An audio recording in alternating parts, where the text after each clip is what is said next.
Estamos a pocos días de que asuma un nuevo gobierno, el gobierno de Yamandú Orsi. ¿Qué se puede esperar de este próximo periodo del Frente Amplio? Hoy panel de legisladoras y de legisladores de todos los partidos de política. Vamos a hablar. Bienvenidas, bienvenidos. Así comienza la OE.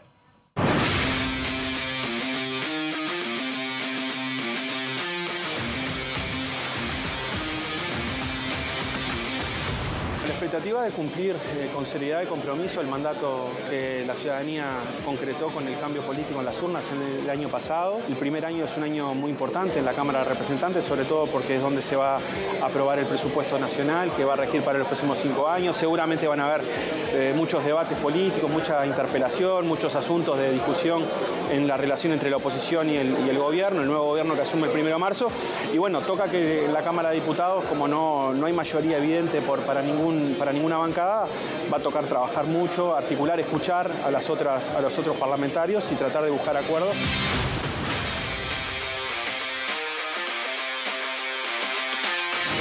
En ningún caso se puede decir que el resultado fiscal, que el mandato que este gobierno saliente recibió en 2019, que era provocar una fuerte reducción del déficit fiscal y una reducción del peso del Estado, se cumplió. Eso no está cumplido y es importante que lo tengamos presente.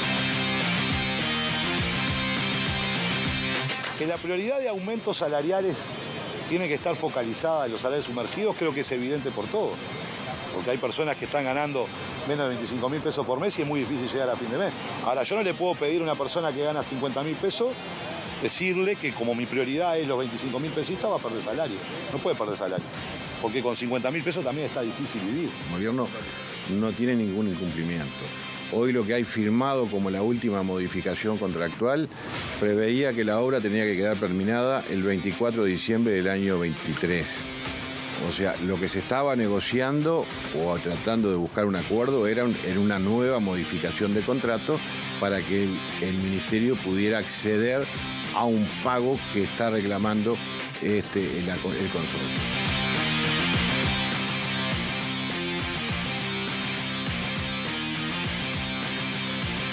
Hermoso panel hoy aquí en Lado B, en la pantalla de TV Ciudad, para charlar de política con legisladoras, legisladores jóvenes, debutantes de hecho en este periodo. Fernanda Fey del Partido Nacional. ¿Cómo anda, Fernanda? Un gusto recibirte acá. Muchas gracias por la invitación. Primera vez además en Lado B. La primera vez en Lado B y no con estos compañeros de panel, los conozco bastante a muchos de ellos. Tatiana Antunes del Frente Amplio. ¿Cómo andás, Tatiana? Todo bien, gracias por la invitación. Bien. Carlos Ristron del Partido Colorado. ¿Cómo andás, Carlos? Muy bien. También primera vez acá. Primera vez en TV Ciudad, por lo menos desde los estudios. Bueno, un gustazo tenerte por acá. Gracias. Julieta Sierra, ¿cómo andás del Frente Amplio? Muy bien, gracias por la invitación. Sí. Bueno, yo digo, jóvenes, ¿no? Están renovando. ¿Sienten esa renovación en el Parlamento? ¿Se lo han hecho sentir desde comentarios, sugerencias, consejos? ¿Cómo lo están viviendo estos primeros días? Hay de todo. A ver. Hay de todo. Tiene sus cosas buenas y sus cosas malas. Obviamente, voy a hablar a título personal, no sé cómo lo están viendo ellos, por supuesto. Hay un entusiasmo, hay muchas ganas también como hay un entusiasmo frente a las caras nuevas en general. Yo no creo que una renovación per se vaya a tener consecuencias positivas solo por ser jóvenes. Creo que tiene que haber mucho laburo para demostrar y si alguien va y es joven, pero tiene las mismas ideas retrógradas que puede tener cualquier otra persona, no cambia nada, pero es lindo ver caras nuevas. Es lindo y creo que eso refresca un poco el sistema democrático también. También intimida un poco. El otro día tuvimos la primera sesión y también en la Asunción y ves ahí tipos de 70 años que están hace un montón de tiempo ahí y te intimida un poco. Pero bueno, la idea es asumir que estamos a la par y que hay que dar la discusión a la par. ¿Cómo lo estás viendo vos, Carlos? Yo creo que es una señal muy positiva que legítimamente tantos jóvenes, sub 40, sub 35, hayamos alcanzado bancas. Creo que habla un poco de este cambio que estamos viviendo en la política, que por ahí mucha gente se cansó de algunas viejas caras de caudillos que se gritan entre la Colombes y la Ámsterdam y que entienden que hay que dar paso a esto. Y yo veo con mucha responsabilidad. Por supuesto, también es un poco avasallante y se sienten muchos nervios en lo que fue nuestra primera sesión y lo demás. Pero también ser abanderados de este recambio generacional que creo que tiene todo para hacer más de eso. Porque coincido, la edad de por sí no marca nada, pero creo que más allá de la edad hemos accedido al Parlamento muchos jóvenes que venimos con esas ganas de diálogo y de apertura que entiendo que mucha de la población reclama. Sé que es muy positivo que ustedes cuatro, además, empezaron a militar desde muy chicos, desde muy jóvenes, y eso está muy interesante. ¿Cómo lo estás viviendo vos, Tatiana? Bueno, yo en realidad lo estoy viviendo con entusiasmo, también sobre la base de que entramos siendo gobierno más allá de las mayorías parlamentarias. Eso también nos pone un desafío. La renovación de por sí, y queda en evidencia también en otros países del mundo, que no necesariamente implica cambios, pero bueno, va a depender también de nuestro compromiso y de nuestras ganas de construir colectivamente sobre la base del sistema democrático que tenemos que fortalecer, la responsabilidad que tenemos todos y todas en este espacio. ¿Vos, Fernanda, cómo lo estás viendo? Y a mí me lleva a dos reflexiones. Por un lado, un poco lo que señalaba Carlos, esto de renovar para qué. Yo creo que nuestra generación viene a renovar lógicas políticas, de las cuales personalmente por lo menos no comparto a veces la contra porque sí o la barrera porque el que está del otro lado y piensa distinto y tenemos que hacer un juego político, creo que terminan teniendo como resultado de rehén a la ciudadanía. Y también capaz que hace unos años te decía otra cosa, pero hoy creo profundamente en lo que implica esta renovación en cuanto a la representatividad del sistema político, y en eso quiero ser justa con decir que no creo que sea una generación que venga en contra de lo ya construido. O por lo menos no es mi intención. Yo tengo el placer de acompañar a Pablo Audala, quien es el titular de la banca en este periodo, y que genuinamente es un aprendizaje constante. Yo creo que justamente en lo que no deberíamos caer es en contraponer generaciones, contraponer partidos políticos, sino ver de dónde se nutre, y creo que justamente lo que representa, lo que reclamamos tanto más lugares para caras jóvenes, para gente joven, más lugares para mujeres, tiene que ver con lo que genuinamente entendemos representativo de la sociedad, y la sociedad es con todos. Entonces me parece que en esto está buenísimo que se generen estos vínculos que además vienen desde hace mucho tiempo, pero también pensando en construir con las otras generaciones. Me parece que en eso nosotros podemos ser un puente clave. Ahí está. Ahora ya les voy a preguntar y quiero saber qué esperan del próximo gobierno. Pero hoy, Fernanda, decías, ¿no?, que ya se conocían, probablemente hayan compartido espacio en otros ámbitos, por fuera de la política. A mí me da la sensación, y se los pregunto, capaz que es una cuestión generacional, que los jóvenes tienen como más, no sé si disposición, pero pueden sentarse a charlar y acordar sin importar el tema. Capaz que a los más grandes eso les cuesta. No sé cómo lo ven eso ustedes. ¿Pasa eso? Sí, o sea, creo que en nuestro caso pasa bastante. Complementando un poco lo que decía Fernanda, creo que justamente esta composición de nuevos legisladores, que además, más allá de las edades, es una renovación importante de gente sin experiencia legislativa, transitamos experiencia que nos ha permitido compartir y poder dialogar y demás. También nos pasa que no cargamos como cierta mochila también de muchos años atrás y de otras disputas y demás, y también un poco creo que nos posicionamos para separarnos un poco de las disputas que tengan otros referentes, y claro, creo que eso es una definición política también. Yo me pasa particularmente con ellos, que los conozco a todos de diferentes espacios entre sí, y no tengo problema. O sea, sé que cualquiera va a estar en total disposición, sin importar el partido, para pensar, bueno, este proyecto puede solucionar algo a la gente, a lo más mínimo nos vamos a sentar a conversar y a hablar. No es como, con Carlos, no sé. Sin importar el lugar, incluso. Hasta se pueden juntar en un bar a conversar. ¿Lo han hecho? ¿Lo hacen? Hagamos de cuenta que es un bar. Tengo agua nomás, yo sé que usted me lo reclamaron antes de salir al aire, pero bueno. A ver, Carlos, ¿cómo lo ves? Yo creo que hay una cuestión de perspectiva generacional que nos permite mucho más encontrar esos puntos de acuerdo. Me ha tocado estar en más de un programa con Julieta hablando, y a veces nos preguntan sobre, bueno, qué va a pasar con la mayoría, cómo se va a acordar, si es cierto que Identidad Soberana va a ser el filo de la balanza. Y yo siempre digo lo mismo, creo que hay muchos temas, por lo menos quizá por una cuestión generacional u otras, en los cuales es más fácil buscar acercamiento entre los principales partidos tradicionales que hoy conforman la coalición republicana y el Frente Amplio, que a veces tener que salir a discutir más lejos sobre otras bases o sobre algunos conceptos que para mí son más tirados de los pelos.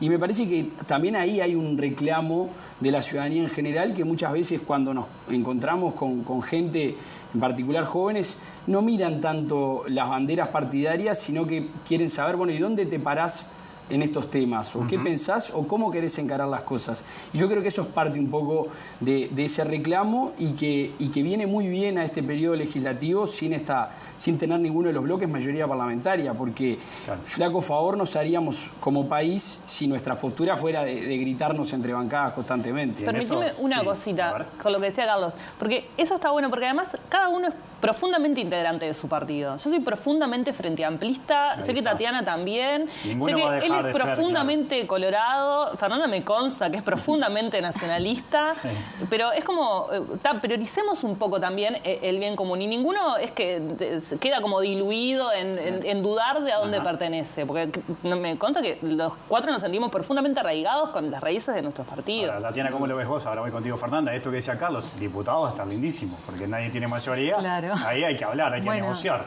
Yo vengo de una escuela que es el movimiento sindical, donde entendemos la unidad como un principio para nosotros irrenunciable.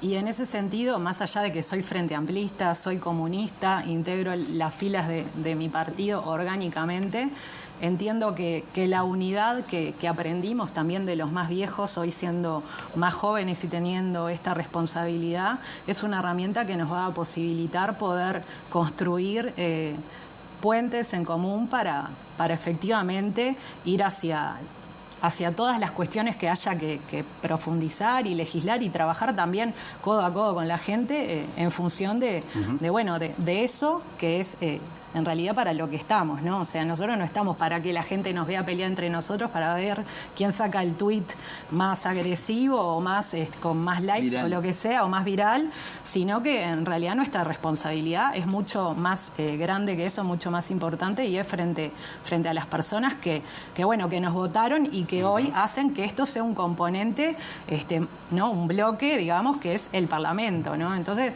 me parece que ahí, siendo también consecuente con esa formación que nos toca tener, entendemos que vamos a poder construir con el conjunto de los diputados y también con la sociedad, que es con quien nos puso ahí. Fernanda.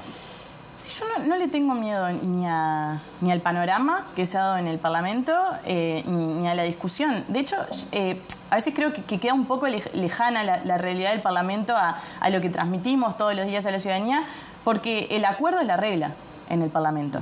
Y no de ahora, porque llegaron las nuevas generaciones que antes ya habían otros compañeros y compañeras en ese lugar, sino porque genuinamente el trabajo termina dando como resultado en la mayoría de los casos grandes acuerdos. Lo que pasa es que creo que tiene que ver con hasta la lectura de cómo nos manejamos hoy o cómo repercuten algunas cuestiones del sistema político, que siempre termina sonando más lo que mencionaba Tatiana, el insulto, termina sonando más la discrepancia, termina sonando más esos perfiles que quizá están en los polos opuestos de la construcción. Pero cuando hablaban, de esto de quiénes, si nosotros tendríamos más voluntad de diálogo, yo soy una convencida de que parte importantísima de la convicción de diálogo que he ejercitado siempre es por quienes me formaron. A mí me formaron dirigentes de la generación del 83, como Pablo Iturralde, como Beatriz Argimón, que no solo hacían parte de su práctica política el diálogo con los otros partidos, sino que a nosotros nos inculcaban la importancia de hacerlo.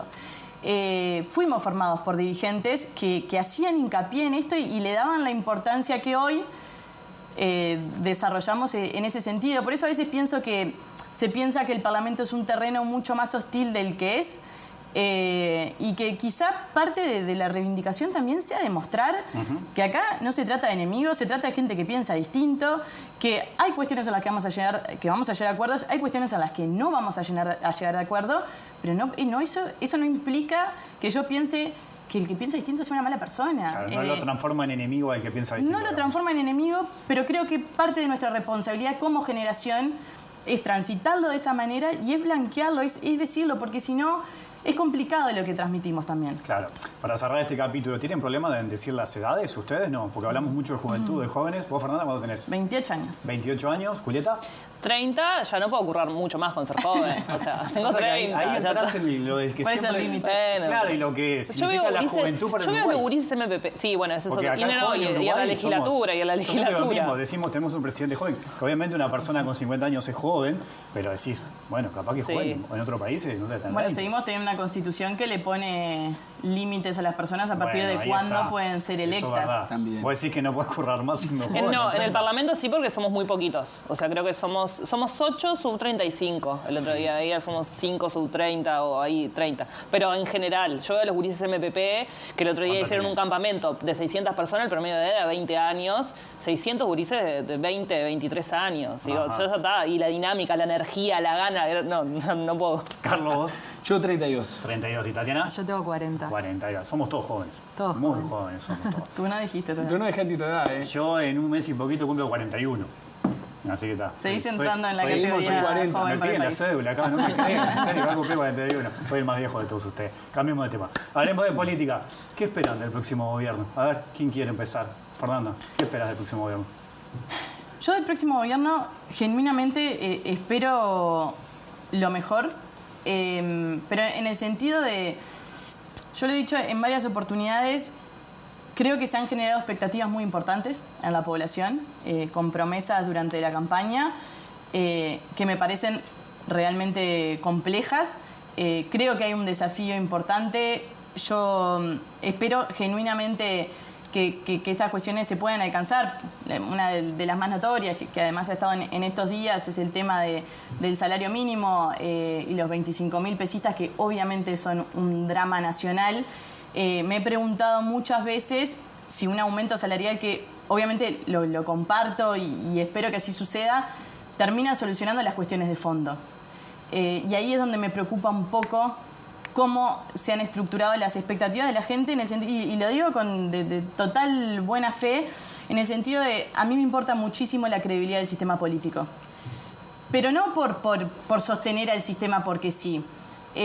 Creo que tenemos que ser muy responsables y muy consecuentes a la hora de generar políticas públicas que den respuestas de lo que prometimos, porque de lo que se termina descreyendo al final del día, si no, es del sistema político. Y el sistema político no como los políticos, sino como el genuino generador de políticas públicas para solucionarle la vida de la gente. Creo que ahí hay un desafío importante y, como lo hemos dicho, creo que la voluntad de todos los partidos políticos es acompañar todo lo que sea bueno para el país. Mi preocupación está puesta en ese sentido porque creo que también hay un gran desafío de desarrollo económico. Que bueno, esperemos que lo conduzcan de la mejor manera. Bueno, a ver, ¿quién sigue? A ver, Yo Tatiana. puedo. Dale. No, yo espero que obviamente el nuevo gobierno, y en esto también somos parte de la fuerza política que llega, se haga cargo de las promesas que de alguna manera han sido parte de la campaña, fundamentalmente el tema no solo del salario, que sí es una preocupación, y además cómo han aumentado la cantidad de personas que ganan menos de 25.000 pesos. O sea, también espero que la variable de ajuste no sean los trabajadores y las trabajadoras, y en ese sentido también las prioridades que hay sobre las infancias. Eso es algo muy importante, que bueno, que se ha llegado a algunos acuerdos a nivel de las infancias. Se votó una ley en el periodo pasado, pero que bueno, eso no tuvo un correlato luego en la situación en la que se encuentran. En ese sentido, entiendo que el Frente Amplio asumió un compromiso. Ahora el gobierno es el gobierno de todos y de todas, no solo de los Frente Amplistas, y por lo tanto hay que caminar hacia ahí. Va a haber dificultades, hay que ver cómo también los compañeros y compañeras que asumen en el Ejecutivo se encuentran con cada uno de los ministerios, cómo se fueron dando las transiciones, de qué manera. Pero bueno, hay que caminar hacia ahí y tenemos que tener responsabilidad para poder lograr por lo menos las primeras 48 prioridades que nos hemos planteado, poder bajarlas a tierra en este periodo para efectivamente mejorar la vida de la gente y haciendo un fuerte énfasis en los niños y niñas que no son hijos de repollos. Por eso también es necesario hablar de los salarios y de las situaciones y del trabajo, del empleo, de la calidad del trabajo, y también las mujeres que también somos parte de esta situación, y hay que meterle duro, hay que trabajar, hay que buscar fórmulas para encontrar respuestas. No todas van a ser iniciativas legislativas, algunas tendrán que ser decisiones de otra naturaleza. Pero bueno, estamos preparados y preparadas para trabajar hacia eso, y entiendo que el compromiso lo vamos a asumir entre todos. ¿Vos qué esperás, Carlos? Yo espero que tenga más suerte en factores externos que lo que tuvo el gobierno de Lacalle Pou, porque creo que en definitiva va a ser mejor para todos. Creo que fue una medida de impedimento que tuvimos en el gobierno de coalición republicana para desarrollar muchas de las cosas que se habían propuesto, y creo que eso es primero y fundamental. Segundo, espero que un poco en esta disyuntiva que ha tenido el partido de gobierno entre los O'Donnell y los Castillo, personalmente espero que el presidente o la torre ejecutiva se incline más en algunos sentidos por lo que he escuchado de O'Donnell que de Castillo, perdón, hablando de la compañera del Partido Tatiana, Comunista. Pero bueno, Antunes es mi apellido. Está bien, Tatiana, pero me refiero al Partido Comunista, y justo te tengo acá. Entonces, en ese sentido... Pero son ejecutivos de gobierno, o sea que se van a poner de acuerdo. Bueno, y hay un presidente. Eso esperemos, en general, para que se pongan de acuerdo. En definitiva, como decía, la torre ejecutiva, presidente y quienes ejercen el poder tienen que definir para un lado o para el otro. Lo cierto es que el Frente Amplio durante la campaña habló de muchas cosas, tenía sus bases programáticas, y luego, si uno puede ver a la hora de explayarse en el Ejecutivo, los perfiles pesan luego en las decisiones del día a día y hacia dónde van los rumbos. Y en esos cruces de caminos hay que definir, y por eso un poco la expectativa es ver qué caminos se toman cuando se plantean estas disyuntivas. Nosotros estamos a la espera de que quienes mano, que es el gobierno, plantee, vamos a esperar con qué vienen en la ley de presupuesto, cuáles son esos rumbos, y siempre, como decía, apuntalar a todo eso, encarar eso con siempre honestidad intelectual de ver no dónde puede estar la ventaja política para nosotros como oposición, sino dónde entendemos realmente que se van a estar dirigiendo los mejores destinos para el país. Porque en cualquier escenario, quienes salimos del gobierno y queremos volver, siempre es mejor encarar un país que esté en marcha, que esté en camino de desarrollo, que esté en crisis o que esté con serios problemas. Porque sin lugar a dudas, en nuestro país y en todo el mundo, el sistema democrático republicano lamentablemente a veces está en duda. Vivimos una situación global compleja, se nos están acercando algunos de los problemas que los veíamos tan distantes. Me refiero a cosas que ojalá sean irrisorias, como el anuncio del Estado Islámico operando en Uruguay, pero tenemos un montón de problemas que el sistema político tiene que encarar, y ojalá que este sistema político, con el gobierno a la cabeza, lo haga de la mejor manera, porque entiendo que es el camino para la prosperidad. Julieta, ¿qué esperas vos de este gobierno? Bueno, en términos más conceptuales, lo que espero es madurez política, que prime el bienestar de la gente por sobre la confrontación entre los diferentes partidos. Creo que hay que fomentar que el sistema político tenga una credibilidad cada vez mayor. Ya hemos visto cómo en la región están totalmente polarizados y ni siquiera se hablan entre ellos, y creo que eso es fundamental. Espero mucha honestidad también, la reclamaré en mis filas si no lo siento así. Confío en Yamandú conduciendo un proceso con mucha honestidad frente a los problemas de la gente, frente a las soluciones. Y en términos más pragmáticos, creo que hay miles de personas que necesitan mejorar sus condiciones de vida, y creo que hay que abogar a eso. Tatiana un poco lo decía, obviamente la prioridad son las infancias, eso se habló mucho en campaña por parte de todos los partidos políticos. Adhiero a las palabras de que un niño pobre es una familia pobre, no es solamente el niño. Hay más de 500.000 de personas que ganan 25.000 pesos o menos.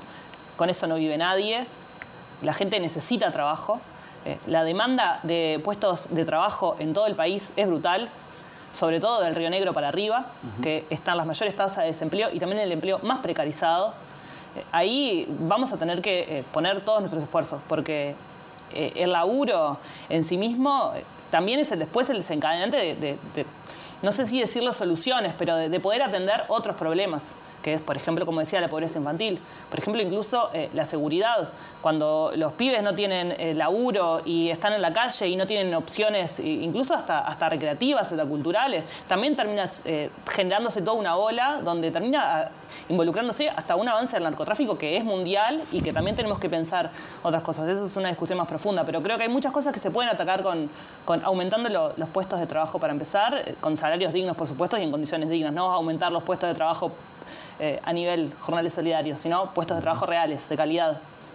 El otro día entrevisté acá al futuro ministro del Interior, ¿no? Carlos Negro, y fue un par de días después de las declaraciones que él dio en Radio Sarandí que despertaron polémica, cuando él señaló que estaba la batalla perdida, ¿no? Contra el narcotráfico. Eso hizo que Martinelli le respondiera por Twitter, le dijo que, bueno, que había perdido el partido antes de empezar a jugarlo. Y en esa entrevista acá Negro me dijo que él entendía que con esas declaraciones, sumaba las de Heber también, que la seguridad seguía siendo un botín electoral, ¿no? En su momento, en el último periodo del el Frente Amplio también lo sufrió porque la oposición, bueno, le criticó determinadas políticas. Ahora la coalición de gobierno también recibe una crítica dura del Frente Amplio. ¿Ustedes lo ven de esa manera? ¿Que la seguridad sigue siendo un tema político y que se busca, bueno, sacar ahí algún provecho? ¿Cómo lo ven eso? Yo creo que sí, es un botín político, que también va a depender en esto, ¿no? Hablando de la responsabilidad que tenemos en esto de construir verdaderas respuestas a esta problemática, que hay cuestiones que obedecen a un fenómeno mundial, pero también hay cuestiones en donde se sembraron determinadas condiciones para que el narcotráfico, por ejemplo, sea favorecido, facilitar el lavado de dinero, aumentar las penas sobre el microtráfico, ¿no? O sea, hay elementos que han generado más dificultades para resolver estos temas de fondo, que no solo pasan por incrementar la cuestión represiva, que sí es parte. A veces tenemos también como cierto resquemor para hablar de la represión en términos más vinculados a la seguridad. Es obvio que tampoco somos flower power a la hora de hablar de la seguridad, es cuando estamos frente a crimen organizado, al narcotráfico, pero también lo cierto es que de hace un tiempo para acá, de hecho, han habido iniciativas que tienen que ver específicamente con los temas de seguridad. Por ejemplo, la baja de la imputabilidad fue una de las batallas que, de hecho, muchos de los que estamos acá seguramente trabajamos en contra de esa iniciativa. Ahí hubo también mucha mezcla de que los partidos no necesariamente estaban de acuerdo con la iniciativa que se llevó adelante por parte de algunos sectores. Pero ha estado siempre y conectado con el tema de la campaña electoral. O sea, lo vemos con eso, lo vimos con la reforma también y el intento como de militarizar la seguridad. Entonces, me parece que sí está, que tenemos que dejarlo un poco de lado eso, porque efectivamente es un problema, es una preocupación enorme para la gente en los barrios. La gente tiene miedo, o sea, la gente, no sé, yo trabajaba en primera infancia, llamá las mamás de los CAIF para decirte que en la puerta del CAIF había una balacera y tenían que meter a los niños adentro de un contenedor. Entonces, tenemos que ser responsables frente a esto y buscar verdaderas respuestas, porque no lo vamos a resolver. Y en esto, insisto, o sea, también en malinterpretar las palabras y lo que fue el planteo de Negro, que también eso se utilizó como parte de la discusión y me parece que no se entendió el planteo de fondo, que no era para nada derrotista en relación a cuál era nuestra situación en torno al combate al narcotráfico. Son paradigmas diferentes y bueno, eso exige una discusión más profunda que es difícil también traducirla en un lenguaje que lo puedan entender todos los que están mirando este programa, por ejemplo, pero que no se puede sacar de contexto ni tampoco decir cosas que no son, que Negro no quiso decir eso que estuvo planteado y que se desvirtuó un poco el debate, y que me parece que tenemos que también ahí tener una gran responsabilidad para que esto no se vuelva siempre un tira y afloje entre los que pensamos distinto. Sí, a ver, contigo, Fernanda. Yo creo que vuelve a ser una distancia entre los hechos y el debate público, porque en los hechos venimos de un proceso que, como mencionaba Tatiana, tuvo un componente represivo, pero también hemos escuchado hasta el cansancio hablar del enfoque dual, que sobre todo a quien más se lo escuchamos hablar fue a Nicolás Martinelli, pero que viene con un sentido profundo desde la gestión de Luis Alberto Heber, en esto de atacar las causas del delito que son estructurales y que tienen muchos años, y no es por sacar las responsabilidades, sino yo muchas veces lo he discutido diciendo, yo no me quiero sacar la responsabilidad, solo quiero atacar el problema. Y si una y otra vez estamos viendo que los números, que si es 0,1, 0,2, 2% menos, yo estoy bastante cansada de escuchar debatir sobre el diagnóstico y no sobre las soluciones. Porque el diagnóstico lo conocemos todos. Y la responsabilidad en parte del diagnóstico también la tenemos todos. Y cuando te digo que hay una distancia importante entre el relato político y los hechos, creo que tiene que ver con, bueno, se acordarán todos a la mesa a la que se llamó a todos los partidos políticos para justamente trazar en conjunto la estrategia de seguridad. Yo ahí entendí que el retiro del Frente Amplio en un momento y que Cabildo Abierto alguna cosa no me acompañara no fue una buena señal, pero eso ya pasó. Sí creo que viene existiendo una voluntad de acuerdo en las cosas importantes. Y tanto creo que hay una continuidad en la visión de la seguridad pública y de cómo construirla, que muchas de las personas que integraron el gobierno anterior en materia de seguridad fueron convocadas por este gobierno para seguir haciendo lo que se entendió que estaba bien.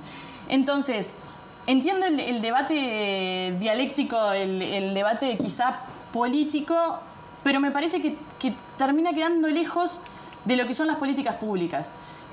Yo genuinamente creo que va a haber, de hecho, hoy estuve en la unidad número 6, ayer estuve en la unidad número 13, y habían personas de todos los partidos políticos, habían personas que iban a integrar el futuro gobierno, y había una predisposición a continuar un montón de experiencias que fueron positivas, que fueron innovadoras y que se hizo todo bien. ¿Quién puede decir que un gobierno hizo todo bien? Lo importante es poder repensarlo, ponerlo arriba de la mesa y ser honestos en estas cuestiones. Yo creo que a veces eso... nos dedicamos a hablar más de lo que puede ser la diferencia en eso. Yo estoy harta del diagnóstico. Ya conozco el diagnóstico, lo conocemos todos el diagnóstico. Vos querés ir a las soluciones de una y debatir y discutir sobre eso. Porque me parece que si no la discusión es muy mezquina. Termina siendo sobre un punto del cual hacemos rehén a la ciudadanía en la discusión de lo que pasa, que todos sabemos qué es lo que pasa, pero nadie se anima a discutir de cómo hacemos para atacar las causas estructurales del delito, que tiene dos fases.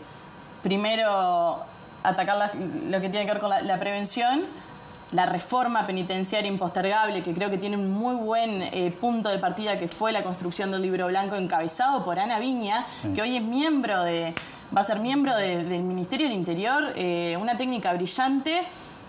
Hay elementos de continuidad. Sí, creo que todos estamos de acuerdo también que hay que hacer algo con las cárceles de manera urgente, ¿no? Si queremos hablar de seguridad, hay que mirar a las cárceles de una, ¿no? El libro blanco apunta... Ahora que lo decís, por eso lo apunta a eso. Ajá, a ver, Carlos. Bueno, yo te lo quiero contestar en tres partes. La primero, creo que los dichos del ministro electo son meramente un desliz quizá propio de alguien que por ahí no está tan acostumbrado a lo que es las cámaras y lo que son los dichos frente a cámara y cómo se pueden tomar.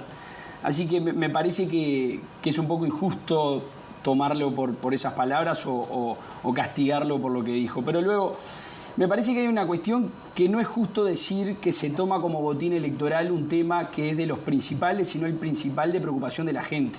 Nuestro trabajo como políticos es representar, y si nosotros no hablamos de los problemas que la gente siente en el día a día, en su barrio, al salir del trabajo o al salir al parque, no estamos haciendo bien nuestro trabajo. Luego, y lo digo desde un punto de vista muy lejos del nivel de conocimiento que tiene Fernanda sobre el tema y demás, yo creo que está claro que hay un desafío muy grande para todo el sistema político en este tema. Y creo que hay muy buenas lecciones aprendidas, y un ejemplo de ello es cómo entre el plantel de directores que va a mantener el futuro Ministerio del Interior están personas como Diego Sanjurjo, que trabajó mucho en este periodo y está bueno que continúe como se mantiene al director de la policía. Y yo creo que allí es donde realmente nos jugamos la credibilidad con la gente. Porque ¿qué pasa en los países donde el narco pasa a valer más que el Estado? terminamos en estados fallidos. Y allí es donde, de una manera u otra, tratando de llevar el debate de la manera más intelectual y moralmente honesta por parte de los políticos, tenemos que encarar estos temas, por supuesto de raíz, también dando la respuesta inmediata de la manera que se pueda, pero sobre todo tenemos que mantenernos en el tema, porque donde ya normalicemos esas cuestiones, estamos perdidos como Estado, perdemos nuestra república y ahí es solo un tobogán para abajo. Julieta. Bueno, creo que el ministro designado, Carlos Negro, arranca con mi voto de confianza porque creo que arranca con las dos características que hoy mencionaba anteriormente que son fundamentales o que espero de este gobierno. Una es la madurez política, como decía, y otra es la honestidad. La madurez política porque claramente con Ana Viña, con Diego Sanjurjo, dijo, bueno, no todos los que están del otro lado son malos, hay personas valiosas en todos los partidos y tenemos que tener los más valiosos de todos lados trabajando en conjunto por un tema que es tan sensible y que es de los que más preocupa a la gente, como es la seguridad. En ese sentido, creo que la madurez política está presente. Y después creo que la honestidad también, creo que se sacó de contexto bastante las declaraciones de Carlos Negro, porque él habla de un avance del narcotráfico que es mundial. Sería muy cómodo salir y decir, nosotros vamos a terminar con el narcotráfico, pero sería demagógico por demás decir eso.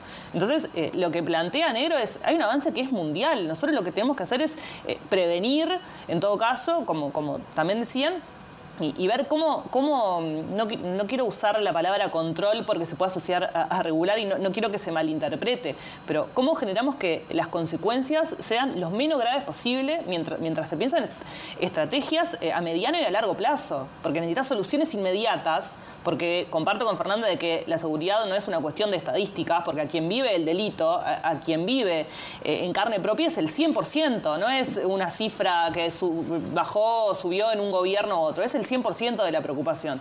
Entonces, en ese sentido, hay que pensar estrategias urgentes y también algo mucho más a largo plazo, que creo que es lo que está faltando y lo que espero que haya.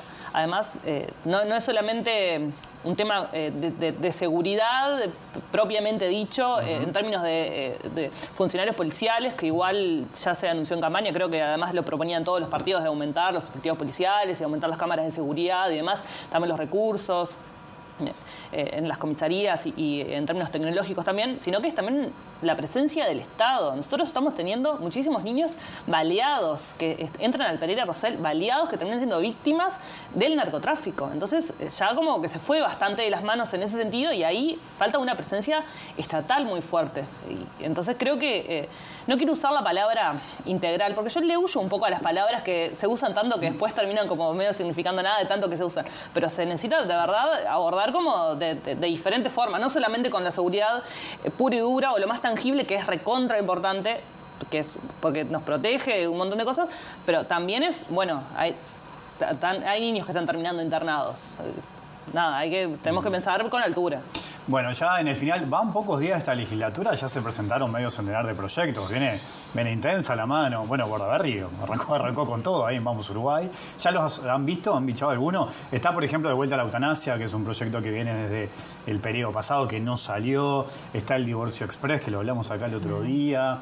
Está también, bueno, el de examen psicológico para sacar la libreta de conducir, que presentó una diputada de Cabildo Abierto. ¿Cómo están viendo? ¿Cómo se lo imaginan? ¿Ya han mirado? ¿Viste? Vos los tenés todos, ¿no? Imagino. El Partido Colorado, ¿lo sabés todo? Tuvimos un verano intenso de trabajo, no descansaste de estudio. Un día, ¿no? No, por supuesto que ahí lo descansamos, venimos un periodo electoral largo y nos queda un tramito más. Pero sobre todo con ese entusiasmo, siguiendo la línea de que creo que es alguien reconocido por todos los partidos como un gran trabajador parlamentario, que es Pedro Bordaberry, y ese paquete de proyectos a nivel personal. Estamos para presentar un proyecto que no llegó a nacer de la ex senadora Carmen Sanguinetti sobre un programa de acompañamiento para los jóvenes institucionalizados en el INAU que egresan luego de los 18 años. Y creo que bueno, hay un montón de temas en los que por suerte somos muchos, porque 2/3 de la Cámara está renovada. Claro. Y creo que somos muchos los que venimos con ganas de aportar lo nuestro, quizá Ojalá que con el mayor de los éxitos, aunque seguramente no va a ser, porque muchas de las posturas son contrapuestas, pero lo bueno de poder rendir, de poder trabajar y de poder sumar a la conversación. Bueno, hay trabajo para todos, entonces, para todas las comisiones. Para empezar a leer, sí, yo creo que el gran desafío en primera instancia va a ser la ley de presupuesto. Creo que de todo lo que estábamos hablando hoy, obviamente en materia de seguridad pienso en la reforma penitenciaria, que es una de mis obsesiones. Tiene que haber un incremento presupuestal significativo para poder llevar adelante las cosas que vos estamos... estuviste trabajando en la Bienal y la rehabilitación también es fundamental, ¿no? Todo junto. Todo junto. Hay que pensarlo todo junto. Y en eso también, en esto de la presentación de los proyectos de ley, yo seré un poco la de formación profesional como abogada, que a veces... creo que no por presentar muchos proyectos de ley, y no es en contra de ustedes, hacemos lo correcto. Creo que a veces las leyes hay que diseñarlas de tal forma de que genuinamente lleguen a impactar en el resultado de lo que queremos diseñar.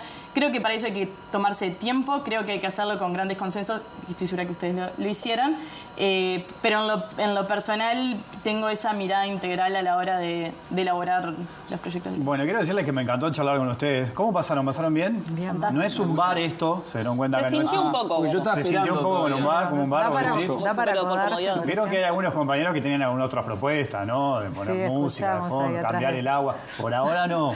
Capaz que más adelante, capaz que un viernes, fin de año, yo qué sé, no sé. Ahí nos invitan. Estamos arrancando. Ahí nos Recién estamos invitan, por empezando, favor. claro. Pero estamos en carnaval. Es verdad. Es la semana de... Así que aprovechemos la semana de carnaval. Vamos a hacer eso. Gracias a los cuatro, en serio. Gracias, ¿La seguimos otro día, les parece? Por supuesto. Gracias. Pausa y vuelvo para el cierre del lado B, ¿eh? Ya seguimos.